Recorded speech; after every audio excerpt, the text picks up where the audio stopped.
Muy Haroldo bien. Cerabolo. Haroldo Cerabolo, ¿cómo estás tú? Director de redacción de Ópera Mundi, quien está conversando con nosotros desde Brasil, por supuesto, esta mañana, y queremos ahondar en lo que pasó este fin de semana en el vecino país. ¿Cómo estás, Haroldo? Bienvenido a La Voz de los que Sobran. Hola, muchas gracias por la invitación, por poder hablar de Brasil. Peço perdón por mi español, no es muy bueno, pero creo que podemos nos entender bien. Se te entiende Eh, perfecto, Haroldo, así que muchas gracias por intentarlo y por conversar con nosotros en español. O portuñol. Bueno, la pregunta es, por supuesto, tiene que ver con cómo se está viviendo estos días desde el estrecho triunfo de Lula sobre Bolsonaro, quien no habló durante 48 horas y cuando lo hizo también lo hace de una manera bastante ambigua, no reconociendo el triunfo de Lula, sino más bien diciendo que se va a pegar a la Constitución y haciendo un llamado a los camioneros, ¿verdad?, a que no utilicen, dice algo así como las armas de la izquierda, ¿verdad?, una cosa como así. sí, sí, creo que Bolsonaro ha hecho algo que está haciendo desde que intentó conquistar la presidencia en 2018 y lo logró. Trabajar de una manera muy ambigua entre lo legal y lo ilegal, lo constitucional y lo inconstitucional. Bolsonaro nunca tuve aprecio por la democracia. Trabaja con lo intento de crear dificultades para el nuevo gobierno, pero creo que no tiene fuerza para crear una situación de ruptura. Creo que sus apoyadores en las estradas, los camioneros, han hecho una manifestación que es más por mantener la tensión do que por algo que se pueda convertir en algo concreto. Y Bolsonaro trabaja con uh, estos dos caminos. Un camino antidemocrático, que es su preferencia, y un camino de aceptar más o menos los resultados que es lo que puede hacer. Creo que la situación en las estradas va poco a poco a convertirse en normalidad. Tenemos el gobierno Lula en enero de 2023, empezando con un poco de dificultad, pequeñas crisis creadas por los bolsonaristas, pero las cosas caminan para la normalidad dentro del posible. Ojalá que caminen a la normalidad. ¿Qué significa que haya ganado con un margen tan estrecho, Lula? tan pequeñito? ¿Los preocupa también? ¿Esperaban eso? ¿Hay algo de triunfo de Bolsonaro en eso? No, creo que la margen estrecha es resultado de una intervención muy fuerte del poder estatal en las elecciones. Tenemos casos del trabajo, el uso de la máquina pública, como decimos en Brasil, para apoyar Bolsonaro, chantajear a los electores más pobres, a utilizar el Auxilio Brasil, que es una cosa que en principio era contra y ahora dice que fue el creador y cosas como esta, pero los hechos son que Bolsonaro ha movilizado un volumen muy grande de recursos, incluso de las privatizaciones en Brasil, para poder competir en condiciones un poco mejores con Lula. Pero creo que si no tuviese esto, probablemente Lula ganaría en primer turno. La margen estrecha es un resultado de la división política de Brasil. Creo que Bolsonaro sería el segundo colocado en condiciones normales, no sería mal, no tendría una votación pequeña, pero creo que Bolsonaro representa una parcela significativa de la población brasileña que no compactúa con la democracia. Esto es un problema que un nuevo gobierno tiene que enfrentar corajosamente con mucha determinación para cambiar esto, porque no solo hay siempre una parcela en los países latinoamericanos de personas que son antidemocráticas, pero que en los últimos años esta parcela utilizó el poder para crear, para ampliar su participación. Pero los resultados electorales creo que representa la voluntad brasileña. La mayor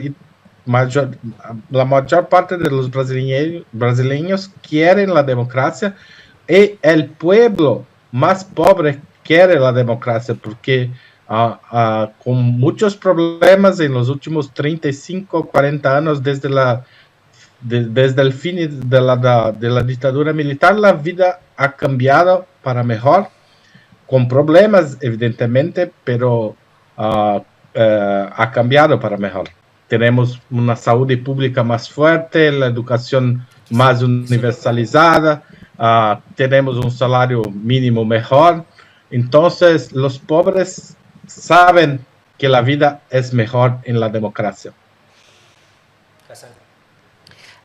Es curioso que según las encuestas que se han hecho, en Brasil hay muchos electores que piensan que la democracia está en peligro, que piensan que el sistema electoral está siendo cuestionado, que hay riesgos a la democracia. Pero cuando preguntan por qué está bajo riesgo la democracia brasileña, está dividido entre personas que dicen que está bajo riesgo por Bolsonaro y otros que dicen que está bajo riesgo por Lula.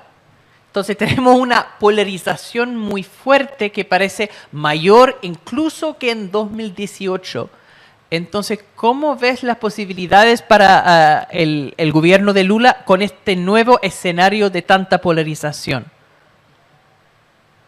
Creo que las cosas van a cambiar poco a poco, pero sabemos muy bien que Lula es un político democrático.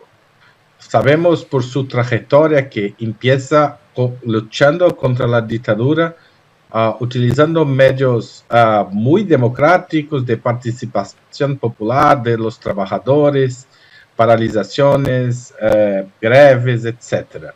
Sabemos que Lula ha hecho 2 gobiernos extremadamente democráticos. Ha trabajado con la derecha, los centros.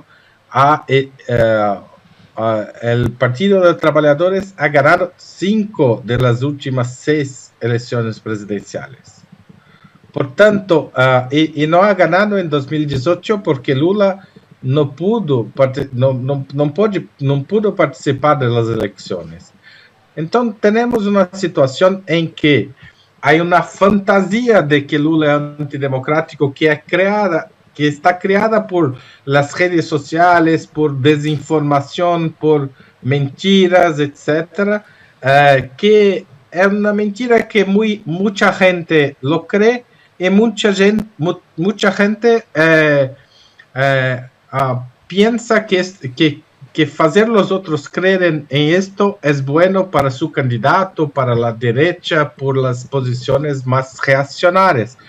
Pero estamos ciertos, la mayor parte de la población, que Lula no es un riesgo para la democracia. No hay a menor posibilidad de un gobierno Lula se tornar antidemocrático.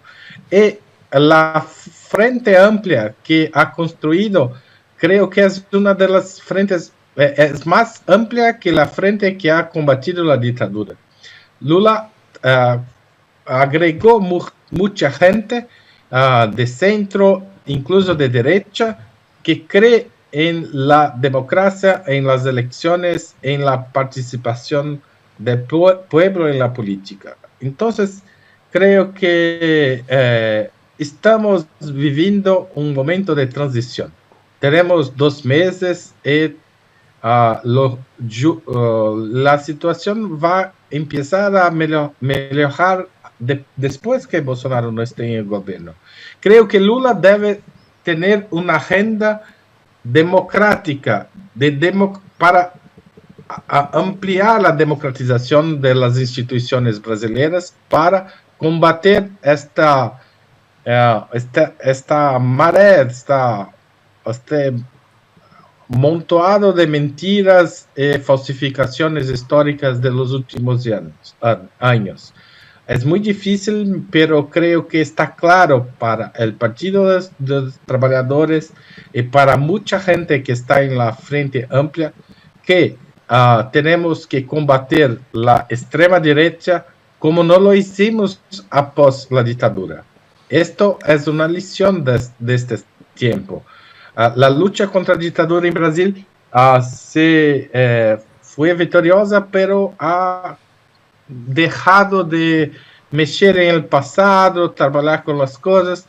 Por ejemplo, la actuación del gobierno Bolsonaro en la pandemia es inaceptable. Desastroso, claro. Y esto tiene que ser una cuestión de Estado en el primer día de Lula. No podemos dejar para hacer una comisión de investigación, una comisión de la verdad sobre la pandemia para de aquí 20 años. Tenemos que empezar luego. Sí. Sí, Haroldo, se dice por ahí que saliendo Bolsonaro del gobierno, van a empezar investigaciones sobre él y sobre sus hijos, ¿no? Por temas, y que ahora está un poco blindado, ¿no? Está protegido por el hecho de que es presidente y su hijo, es hijo del presidente. Entonces se dice que hay investigaciones por cuestiones de delitos de robo al Estado y otros delitos que empezarían a investigarse apenas Bolsonaro salga del gobierno. ¿Eso es tan así? Hay una voluntad muy grande. Hay mucha gente que lo defiende y creo que será necesario hacerlo.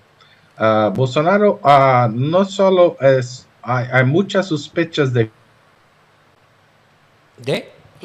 Se quedó pegado, ¿no? Por favor, do Brasil, país más grande del mundo.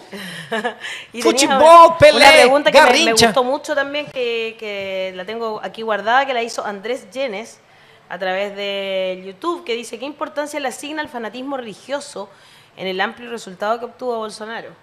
Es interesante también cómo han avanzado ciertas religiones, o ciertas alas de las religiones más conservadoras. El núcleo duro evangélico que ha tomado esta posición anti-aborto, derechos de la gente gay, pero como bandera de lucha. Educación sexual. Porque en general la Iglesia Católica ha sido también muy escéptica, reacia a la extensión de derechos para las comunidades de disidencias sexuales. La Iglesia Católica también ha sido bastante fuerte en la campaña contra el aborto, pero no ha hecho la campaña, esa campaña, su bandera de lucha de la misma forma que los evangélicos.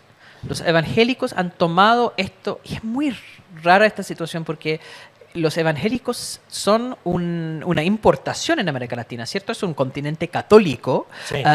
Y estas alas de protestantismo extremo vienen del norte, vienen de Estados Unidos, ¿cierto? Yo creo que tiene que ver un poco con la caída de la Iglesia Católica por los casos de abuso, ¿no?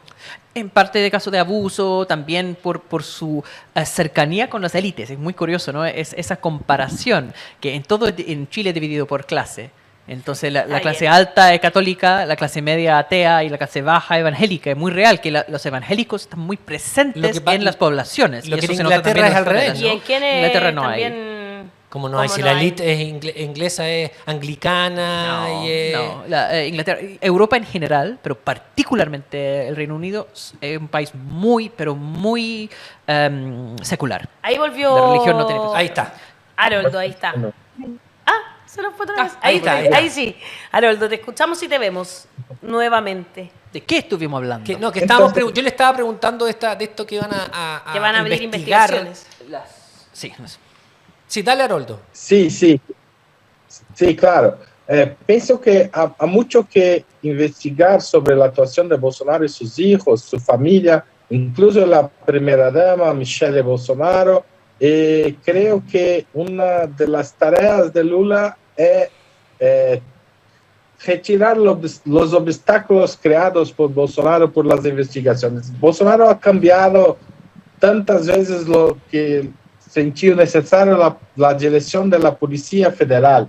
Ha creado una Policía Rodoviaria Federal militarizada, que no era una característica de las policías rodoviarias. Ha hecho muchas cosas que está mucho sospecha, hay muchas suspiciones sobre su actuación, y creo que esta es una tarea muy importante, porque una de las grandes mistificaciones del periodo de Bolsonaro es que la corrupción no existía o era pequeña en su gobierno. Oye, bueno, te iba a hacer yo una pregunta que nos pareció muy interesante, que viene de nuestro público. Parece que nuevamente se quedó pegado. No. ¿Ahí se movió? Ya. De Andrés Llenes, y dice lo siguiente. No hay caso, parece. ¿En qué ciudad está Haroldo? Buena pregunta, no lo sé. Puede estar en Sao Paulo, puede estar en Río de Janeiro, puede estar en el sur. ¡Ay, qué rico Río de Janeiro! Bahía. Yo quería Bahía. preguntar, es que es muy... Oro Preto. No. Ese tema de los evangélicos es bien interesante. Lo que estaba diciendo Hay sobre un canal de televisión evangélico en Brasil. Muchos. No, Claro, pero hay uno que es... Pero acá está lleno, po, de canal evangélico. Ya, pero no lo ve nadie, po, pero yo estoy hablando de allá. Allá la base... Sí, porque están como en esas cosas. Sí. Igual hay... Las radios sí, yo me subo a veces a taxi y tienen puesta la radio evangélica. Mira, ahí está Haroldo de nuevo. Haroldo, te voy a hacer... Hola. Una pregunta que viene de nuestro público. Andrés Jens pregunta lo siguiente. ¿Qué importancia le asigna al fanatismo religioso en el amplio resultado que obtuvo Bolsonaro? ¿Se ha vuelto la sociedad menos rigurosa en términos racionales y científicos? Sí, creo que una característica del periodo de Bolsonaro es el fortalecimiento de las corrientes, digamos... evangélicas se llaman acá. Sí, las corrientes, pero esto no es una cosa que ha empezado con Bolsonaro. Pero con Bolsonaro estuvieron las lideranzas y las lideranzas... Ay, se le pega. A los liderazgos más conservadores del evangelio. ¿Está buena la conexión? Está más o menos la conexión. No podemos escucharte muy bien, pero quedamos en que básicamente no es de la época de Bolsonaro, que comienza, digamos, tiene un comienzo anterior. Sí. Pero con Bolsonaro, y ahí quedamos, pero con Bolsonaro como que llegan al poder. ¿No? Sí, pero con Bolsonaro los liderazgos, las lideranzas, como decíamos en Brasil, más conservadoras, más anticientíficas, estaban cercanas del poder. Estaban, por ejemplo, en el Ministerio de la Educación.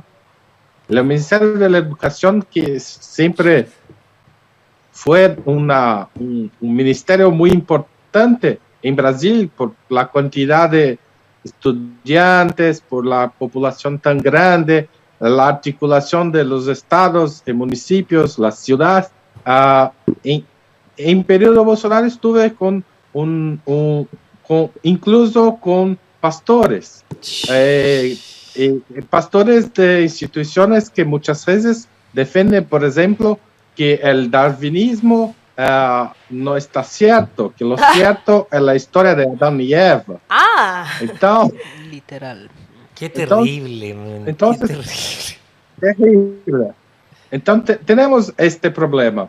Pero en los últimos días de la campaña del segundo turno, muchos evangélicos más progresistas de sectores que tienen diálogo con los movimientos sociales, con la izquierda, etc., estuvieron a organizarse mejor para combatir el oscurantismo de la derecha cristiana.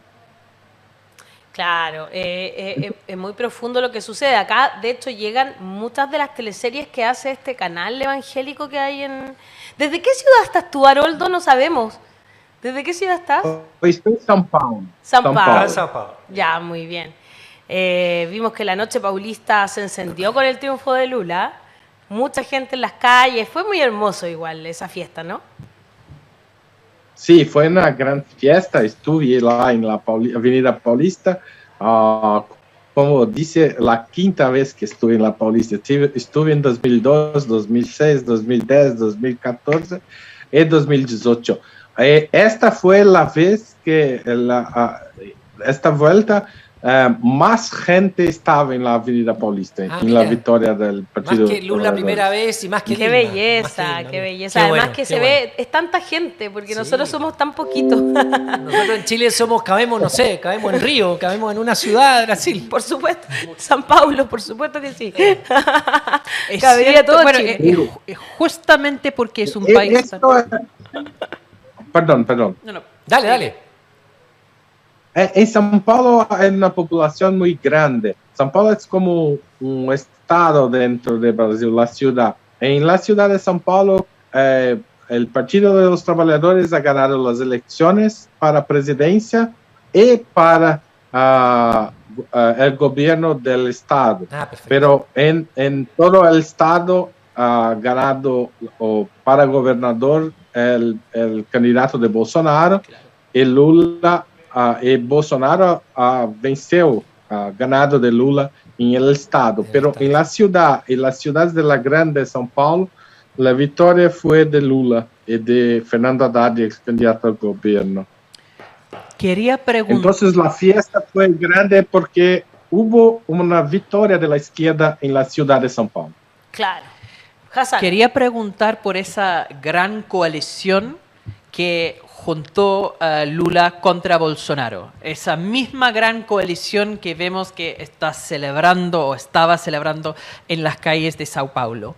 Porque se puede hablar en términos del Congreso, ¿cierto? Que, ¿cómo se llama? La nueva alianza del Partido de los Trabajadores con otros grupos que logra aumentar el tamaño de la bancada. La decisión de poner como vicepresidente a una persona de centro derecha, ¿no es cierto? El Alckmin, que fue contrincante contra Lula como el candidato de centro derecha en elecciones anteriores. Entonces, usted dijo, estamos viendo la coalición más grande que se ha juntado desde el retorno a la democracia.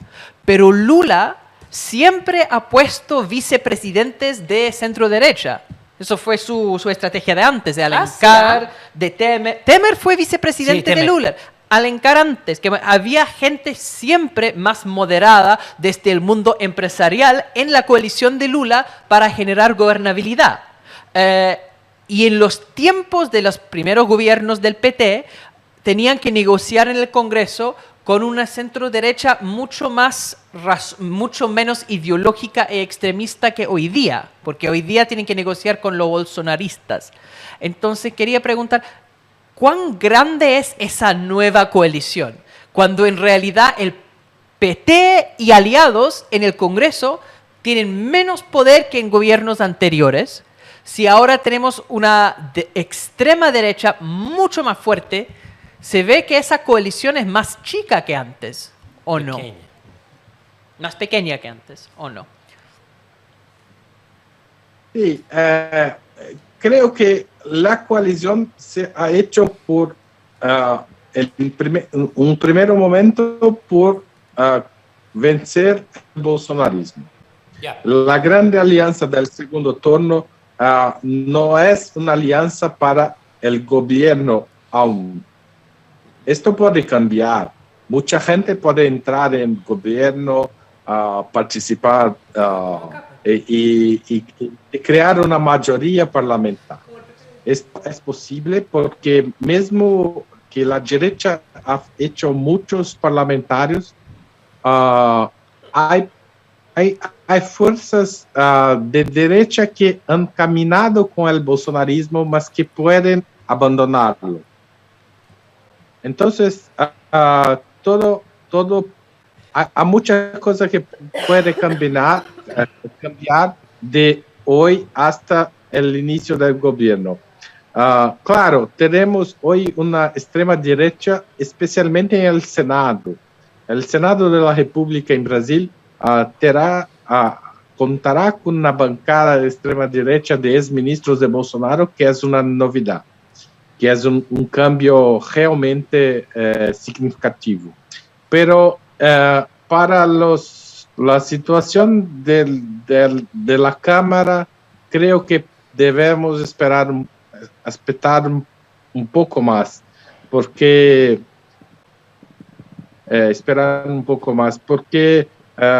no sabemos aún. Lo que puedo decir sobre esto es que aún Lula ha tenido un vicepresidente de centro derecha, José Alencar. Dilma ha tenido un vicepresidente de derecha, Michel Temer. Y ahora tenemos nuevamente Geraldo Alckmin, pero creo que Geraldo Alckmin es un político mucho más confiable que Michel Temer. Sí, creo que no será un problema como Temer era para Dilma. Entonces, Temer, el traidor. es un político más correcto, más preso a las elecciones, a las instituciones, un político que gosta de caminar en las calles. No es un político solo de gabinete, como Michel Temer. Temer no tenía votos fuera del Parlamento, tenía pocos votos. Geraldo Alckmin es mucho más popular que Temer y mucho más confiable. Entonces creo que tenemos que esperar un poco más para saber cómo Lula va a hacer las negociaciones, la construcción del gobierno, su relación con los gobernadores electos, esas cosas. Muy bien. Incluso en São Paulo, una última. Sí. São Paulo, tenemos el gobierno de São Paulo y un candidato que fue apoyado por Bolsonaro. Claro. Pero mucha gente ya lo dice que va a abandonar el bolsonarismo y va a caminar más, digamos, de la extrema derecha para la derecha en su gobierno. Y él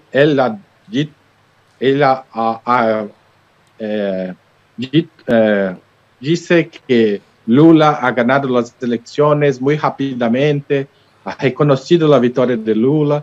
Entonces, tenemos que esperar un poco más para saber cómo será el comienzo del gobierno Lula. Muy bien, vamos a estar atentos a todo lo que suceda en Brasil, un país que esperamos que prospere justamente de la mano. Orden y progreso, dices. Orden y progreso, de la mano del nuevo gobierno. Un abrazo. Haroldo Serabolo, muchas gracias. Director de redacción de Ópera Mundi, desde Sao Paulo. Un abrazo para ti. Muchas gracias por estar esta mañana con nosotros. Gracias a usted y a todos que están con nosotros. Chao. Gracias. Chao, chao.